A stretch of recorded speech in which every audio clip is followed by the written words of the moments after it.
Bom, assim, doutor, na outra patologia que o senhor falou sobre epilepsia, quais são, qual é a procura maior dentro dos transtornos que o senhor recebe no seu consultório de epilepsia ou de crises convulsivas? Bom, a epilepsia, ou seja, a doença que se manifesta, a síndrome clínica que se manifesta através de convulsões periódicas, é uma coisa muito assustadora e cheia de preconceitos desde a antiguidade, desde os tempos remotos. Né? Até hoje, século XXI, a gente ainda tem pacientes que sofrem preconceito, que sofrem alguns reveses por manifestar uma crise convulsiva. Isso é tão prevalente que incide na nossa região metropolitana. Já foi feita uma estatística por profissionais da PUC, 20 anos atrás, de 1,7% da população. Ou seja, 17 pacientes por mil. Numa cidade como Novo Hamburgo, por exemplo, a gente pode chegar a ter, então, 5.000 pacientes portadores de crise convulsiva em algum momento da vida. Em São Leopoldo, eu diria 3.500. Ou seja, em cada quarteirão da cidade deve ter algum paciente que sofre de convulsões. Como será que essa pessoa é vista pela sua família? Aliás, tem sua própria autoestima, vista pela sua família, né, pelos seus vizinhos, pela sua comunidade. 80% dessas pessoas têm uma vida absolutamente normal, com direito a trabalho, estudo e até mesmo a direção veicular, depois de algum tempo, 2 anos, das crises convulsivas estarem controladas com medicação e o paciente fazendo uso certo, correto, confiável de medicamentos, se consegue o controle perfeito em até 80%, permitindo uma vida plena para um cidadão que sofre de convulsões, que as mantém controladas. Em outros 20% dos casos, a pessoa, muitas vezes criança, é portadora de outros distúrbios neurológicos, como paralisia cerebral, deficiência mental, autismo, e que, claro, aí já limitam a sua qualidade de vida. Ou os casos são mais graves, que exigem combinações de medicamentos. De qualquer forma, a pessoa que sofre de convulsões, fora da crise, habitualmente é um cidadão pleno das suas capacidades. E a gente é muito gratificado por pessoas que se formam no nível superior, têm trabalhos exigentes, exceto os de mais alto risco, como para pilotar avião, né, ou para ser mergulhador, é que não se permitiria a função de alguém que sofre de convulsões. De outra forma, a pessoa tem uma vida absolutamente plena e segura. A característica disso aí é muito preconceito, né? Antigamente até falavam em contágio. Né? A pessoa tinha uma convulsão, ia se contagiar, então deixava a pessoa, discriminava e evitava contatos e a sociedade ficava alheia a isso. Hoje em dia se sabe que não tem nada disso e a pessoa pode se tranquilizar e viver tranquilamente com o seu tratamento, acompanhamento neurológico e desenvolvendo as suas atividades profissionais. Né? Perfeitamente. Eu me lembro que a primeira crise convulsiva que eu atendi, eu era estudante de ensino médio. Aos 14 anos, uma colega caiu convulsionando no laboratório de química da escola. E eu, instintivamente, até que agi certo. E o professor responsável pela cadeira saiu correndo da sala. Bem, eu não tinha ideia ainda de que eu seria um neurologista atuando tanto nessa área, mas hoje é diário a presença das pessoas que têm crise convulsiva no consultório e elas reportam exatamente isso, de que aquilo causou um impacto muito grande, que quando recuperaram-se da crise convulsiva as pessoas já olhavam com um olhar diferente, com certo receio. E essa ideia de que, por exemplo, a saliva que a pessoa expele durante uma crise convulsiva é contagiosa, que se precisa lavar as mãos ou tomar com cuidado, talvez faça confusão com a baba de um cachorro raivoso, né? E que não tem absolutamente nenhuma ligação uma coisa com a outra. Aquilo apenas é um fenômeno do sistema nervoso autônomo que acontece da pessoa ter gemido, se debater, expelir saliva e eventualmente até ter eliminações. Mas terminada a crise convulsiva, dentro de alguns minutos, habitualmente 15 ou 20 minutos, a pessoa está se recuperando. É uma situação assustadora, nova para quem nunca presenciou, mas merece dar de parte da população. A primeira conduta é não entre em pânico ao ver uma pessoa com crise convulsiva. Segundo, não é preciso que os movimentos dela sejam contidos. Ela seja segura por 2, 4, 5, 10 pessoas. Pode-se deixar a pessoa se debater. Até ninguém consegue segurar. Deve-se abrir o espaço para que a pessoa não se machuque. Se ela bate a cabeça, proteger a cabeça dela com com um casaco dobrado, com almofada, alguma coisa macia. Colocar a pessoa de lado, para qualquer lado que for possível, para que se ela produzir saliva, ou morder a língua e sair saliva com sangue, aquilo não fique na garganta, causando problema. Nesse sentido, é muito comum as pessoas quererem segurar a língua para não engolir a língua, né? Isso é curioso, é milenário. Isso aí. Não existe caso de engolir a língua na medicina. Nunca foi relatado que um paciente morreu ou veio a falecer com a língua descida na garganta. Nunca foi encontrado um cadáver com a língua descida na garganta, ou lhe asfixiando. O barulho que a pessoa faz durante uma crise convulsiva, o ronco, não é sinal de que ela está engolindo a língua. E não se deve tentar abrir os dentes da pessoa, colocar os dedos entre os dentes de uma criança, que a pessoa vai ficar com os dedos todos mordidos, porque ela faz esse movimento de trismo, de cerrar os dentes. E não há por que se preocupar com a língua. Apenas colocando a pessoa de lado, a língua já cai dentro da boca, permitindo que 2/3 da respiração se façam perfeitamente bem e que a pessoa então não venha sufocar de forma nenhuma. Mas não se introduz qualquer objeto na boca, nem os dedos de ninguém, apenas pode se machucar a pessoa se fizer isso e é quem está tentando fazer esse movimento. Porque a contratura faz com que possa morder, né, e machucar pode morder um dedo, a borda da língua, por exemplo, ou outra... Exatamente. Então, não é preciso se preocupar em segurar a língua, isso é um mito que deve ser totalmente abandonado, né, pela população. A pessoa não está em perigo de asfixia desde que seja bem posicionada e a convulsão tem aquele tempo para durar. Em média, de 1 a 5 minutos de movimentos involuntários, da pessoa se debatendo. E depois mais uns 15 ou 20 minutos de sonolência, cansaço e confusão mental. Mesmo aí nesse período não se deve ficar tentando arrancar um questionário da pessoa, deve deixar a pessoa se recuperar. Já passou a emergência então, quando a crise convulsiva terminou. Deve-se procurar atendimento médico quando as convulsões estão se repetindo. Antes da pessoa se recuperar, vem mais uma e mais uma e mais uma, que o cérebro não se recupera bem com crises convulsivas repetidas ou com crises muito prolongadas, que já vão além de 10 minutos. O que não é nada comum. O mais comum é que a crise seja curta, que a pessoa caia. Epilepsia é conhecida como a doença das quedas. A palavra em grego significa mal súbito, nada mais do que mal súbito. E terminada a crise convulsiva, em alguns minutos a pessoa estará se recuperando. E claro, vai merecer consulta médica para avaliar o que está causando as convulsões, que tipo de epilepsia é e que medicamentos podem ser colocados para o controle. Que a epilepsia nada mais é que uma espécie de curto-circuito no cérebro, de descarga elétrica no cérebro. O cérebro está sofrendo uma atividade elétrica aumentada. Então, com o tratamento adequado, essas crises convulsivas, em 80% dos casos, pelo menos, elas são perfeitamente controladas. Um detalhe aí importante que eu vou perguntar é a gravidade de uma crise convulsiva numa gestante. É um caso grave, né? Na verdade, a crise convulsiva causa um estresse, digamos assim, momentâneo para o corpo, com dificuldades respiratórias, aceleração do batimento cardíaco, liberação de hormônios no cérebro e na corrente sanguínea. E uma gestante pode ter um risco aumentado de perder a criança, de abortamento. E claro que existem medicamentos para essa situação. E durante a gestação, se a pessoa já era portadora de epilepsia, já se deve manter controle. Existem medicamentos mais seguros ou menos seguros para se usar na gravidez, pela saúde da mãe e da criança. E uma situação, exemplo disso, é a eclâmpsia, onde a gestante tem, nas últimas semanas de gravidez, aumento da pressão arterial, né, a famosa albumina, ou seja, um inchaço, retenção de líquido, até o ponto de começar a ter convulsões.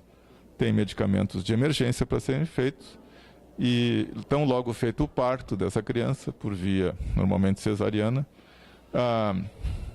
a mãe se restabelece. Existem tratamentos próprios para essa situação. Tá. Eu gostaria de tocar num outro assunto que até ontem nós estávamos conversando, que é sobre o autismo, né? Falando sobre a maneira como está sendo tratado hoje em dia, como é que está sendo diagnosticado. Poderia falar um pouquinho sobre o autismo? Bom, o autismo, veja só, eu estou formado há 30 anos e quando me formei o que se conhecia sobre autismo era muito pouco, era uma verdadeira caixa preta. Hoje a gente sabe que o autismo também é uma síndrome autística, ou seja, pode ser causado por várias doenças cerebrais diferentes. Inclusive doenças geneticamente determinadas podem levar uma criança a sofrer de autismo. Muitas síndromes genéticas têm autismo como manifestação. O autismo a gente definiria como uma tríade, ou seja, uma síndrome caracterizada por 3 principais grupos de sintomas. Uma é atraso de fala. A criança autista normalmente tem um atraso muito grande da fala, ou às vezes nunca desenvolve a fala, a comunicação. O segundo seria dificuldades relacionais. A criança autista tem uma dificuldade de interação com a família, com o ambiente, de fixar o olhar no rosto do outro, de entender as emoções do outro pelo olhar, e de interagir com os brinquedos e coisas que são habitualmente dos interesses das crianças. A maioria das crianças autistas são diagnosticadas, mas a gente, até os 3 anos de idade, mas a gente vê crianças que não receberam esse diagnóstico, até mesmo a chegada na idade escolar, até os 6 anos. Isso em países bem desenvolvidos, onde alguém não percebeu, negou que a criança tinha. O terceiro ponta do triângulo, vamos dizer assim, dificuldades com a fala, atraso de fala, dificuldades relacionais ou de interação social. E a terceira ponta é comportamentos bizarros. Nesses comportamentos bizarros pode ser andar em círculos, andar permanentemente na ponta dos pés, né? Procurar coisas que não são do interesse comum, deixar de lado brinquedos e coisas do interesse para procurar atenção em coisas repetitivas, né? De interesses estranhos, borboleteio com as mãos. Então, de parte dessas 3 características, a criança tem uma síndrome autista, que pode ser mais intensa ou mais branda. Existem síndromes onde os autistas falam, e falam perfeitamente, onde permanecem os outros dois sintomas, né? Dificuldades relacionais e os comportamentos bizarros. Mas as causas dessa doença muitas vezes são obscuras. Não raro as famílias fazem investigações bem amplas e não conseguem encontrar a razão pela qual seu filho é autista, seu filho ou filha. Tem-se tentado tratamentos sintomáticos, né? E há várias instituições pelo mundo trabalhando na investigação de autismo, que ainda, como disse, ainda é uma doença de causas de difícil investigação. Uhum. Mas uma das coisas importantes que a gente pode deixar para os telespectadores é os pais perceberem essas alterações. Sim. Que o senhor estava falando, para poder diagnosticar o quanto antes essa doença e tomarem alguma providência, né, quanto Sim. aos cuidados necessários a essas crianças, né? Porque muitas vezes os pais, com as preocupações diárias, cotidianas, né, familiares, econômicas, deixam de prestar atenção nos seus filhos.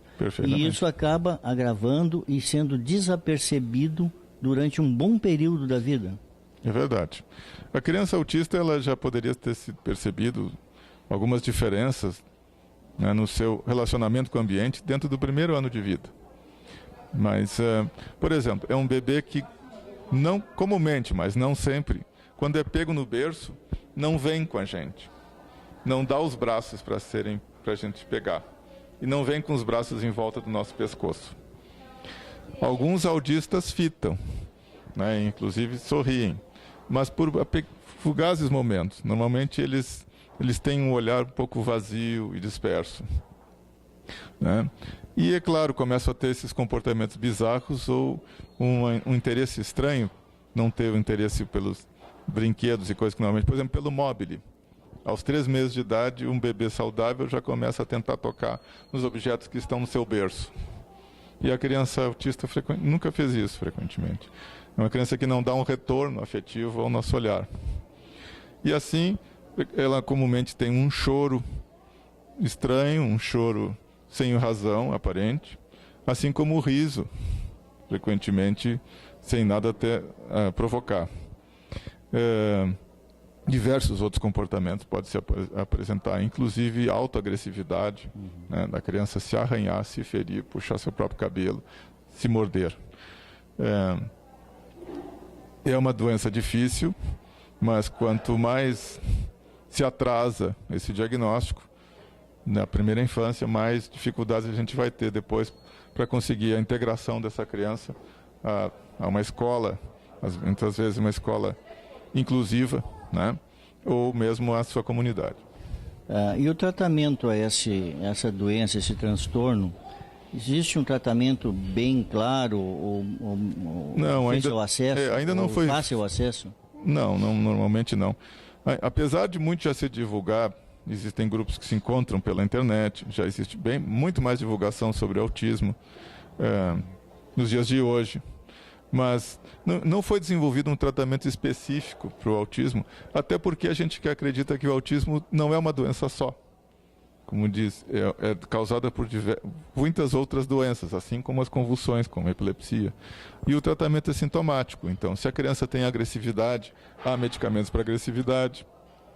Se tem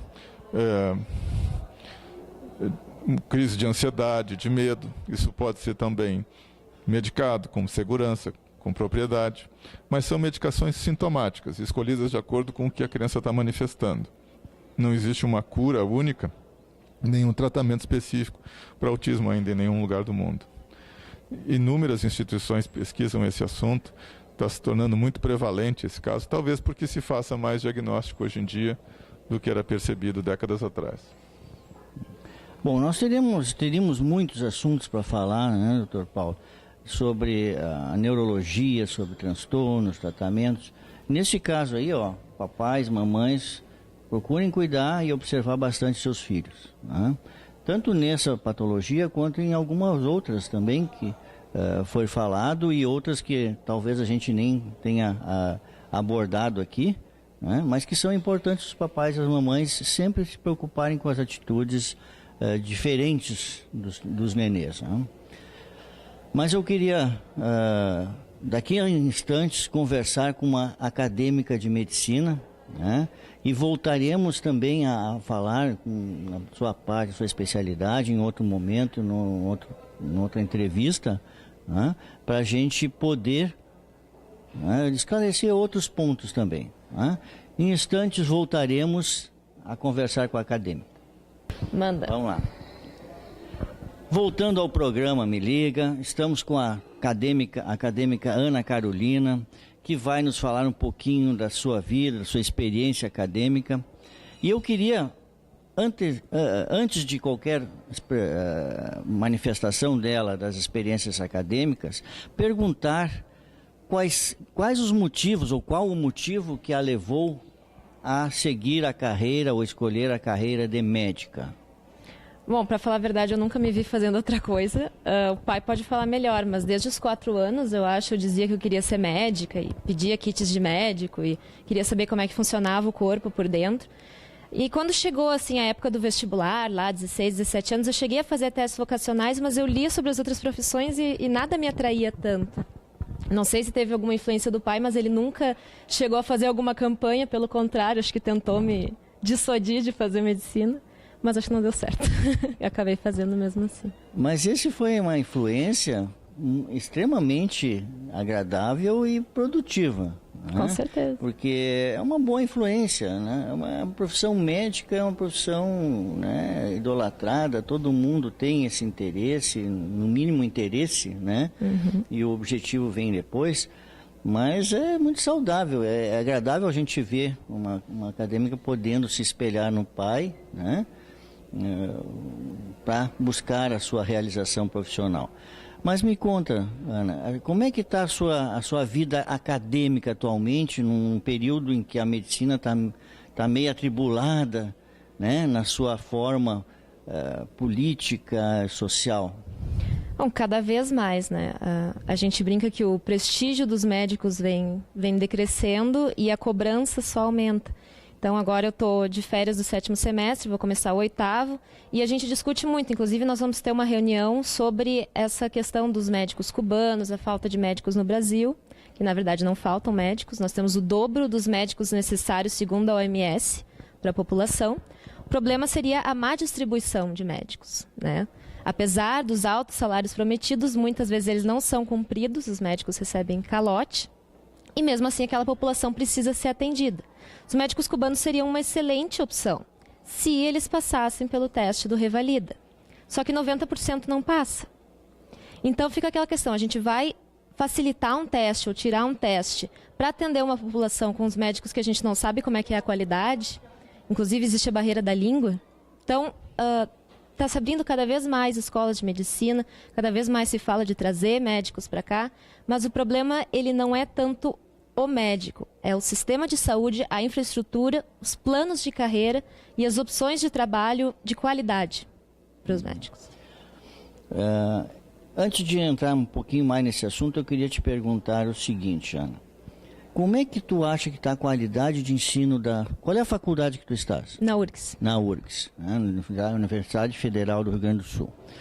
Como é que está a qualidade do ensino na universidade, na Faculdade de Medicina atualmente? Olha, o ensino é muito bom. Claro que existem alguns problemas, algumas cadeiras que ainda precisam de resolução, mas sempre existe um feedback muito importante dos alunos, uma avaliação das cadeiras e propostas para mudar o currículo e para melhorar cada vez mais o ensino. Eu tenho sorte de conseguir ter entrado numa das universidades melhores do Brasil, inclusive eu vi um outdoor que seria a melhor universidade do Brasil, mas infelizmente grande parte das pessoas não consegue passar, é muito difícil. Então, eu me sinto muito grata e, realmente, é um ensino de muita qualidade, a gente aprende muito e a gente aprende muito na prática. A gente consegue ver pacientes, que é uma coisa que não se tem, por exemplo, em algumas escolas na Europa, né, que os alunos no 5º ano vão começar a ver pacientes. A gente, desde o 1º ano, tem o contato com o paciente, com a medicina da realidade, o contato profissional e a empatia com os pacientes são muito desenvolvidas. Isso já ajuda a realmente reconhecer a vontade de ser médica. A vocação. A vocação, porque muitas pessoas, muitos alunos, nos primeiros anos até desistem, né, da profissão, porque não se adaptam a esse contato, né, essa maneira de lidar com as pessoas, né? Exatamente. Claro, existem opções, né, para quem não tem tanta facilidade no contato. Então, com pessoas, existe a patologia, existe radiologia. Então, não seria necessariamente uma causa de desistência. A desistência está muito menor, até porque é muito difícil entrar. Então, realmente, acaba entrando só quem está decidido realmente pela medicina. Mas, mesmo assim, existe bastante desistência. Existem pessoas que ficam desoladas com o curso, que acham que não é o que elas esperavam. Mas como a gente tem esse contato realmente desde o início, a gente já pode ver se realmente aquilo é o certo para nós. Bom, o que a Ana está colocando para as pessoas e elas se darem conta é a qualidade do nosso ensino e da preocupação dos alunos, dos acadêmicos, quanto à sua colocação, o seu trabalho. E dentro desse contexto atual político, porque é mais político essa situação dos médicos serem importados do que realmente uma necessidade real. Aí eu queria ver contigo assim, já que eu vi que tu não concordas com essa situação, né, de importação de médicos. Dessa forma, não. Numa reunião que teve da FENAM, que é a Federação Nacional dos Médicos, há pouco tempo, né, onde se reuniram sindicatos e autoridades médicas para buscar alguma solução e a dar ao governo alguma opção, e não a essa de importação, surgiu a seguinte proposta, que os médicos deveriam fazer um concurso público para assumir esses cargos que eles querem que tenha no Brasil, mais no interior do país. Aí eu te pergunto o seguinte, e aí o valor seria razoável, até vou conversar aqui com as pessoas, seria 10.400 e um pouco mais por 20 horas. Né? Muito bom. Com esse valor, com essas condições, né, de segurança, né, dentro do serviço médico, os alunos estariam dispostos a fazer esse concurso para buscar esse tipo de trabalho? Com certeza, um concurso bem regulamentado, né, com um edital que não seja como se vê hoje em dia nas prefeituras, que seria um concurso mais por um padrão, porque se tem que fazer um concurso e não realmente regulamentado, com um edital, com regras. Tenho certeza que tem muita gente querendo ir para o interior, inclusive tem bastante gente que é do interior, gostaria de retornar para suas cidades, mas não tem tanta oportunidade lá. Eu, inclusive, quero ir para o interior. Então, realmente, com esse salário é muito bom. Se realmente ele for pago e o concurso for idôneo, for regulamentado, for bem feito, bem realizado, com questões que realmente estejam à altura do nosso conhecimento e das expectativas da população, seria um plano excelente. Um dos motivos pelo qual os médicos reclamam é a estrutura no interior do estado para atendimento. Isso é uma realidade, não tem uma estrutura como uma capital ou centros maiores. No caso do concurso, no caso de uma estabilidade do médico, isso poderia ser evoluído numa busca de melhores condições, até pelo próprio médico onde ele trabalha? Com certeza. Existem inúmeras denúncias de condições terríveis de trabalho, de falta de infraestrutura, de realmente sujeira, condições terríveis de trabalho, não ter lugar onde colocar o paciente. Tem relatos de pacientes que têm que ficar de pé, ou têm que se deitar em bancadas ou mesas improvisadas. Então, a chave realmente para uma boa condição para o médico é uma infraestrutura.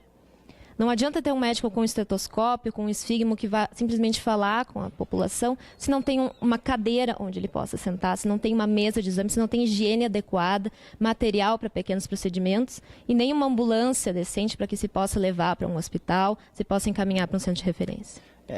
Eu perguntei pelo seguinte, se a pessoa está num contexto dentro do setor político, né, com uma estabilidade profissional, ele pode, junto às autoridades, ir buscando essas condições. Sim. Né?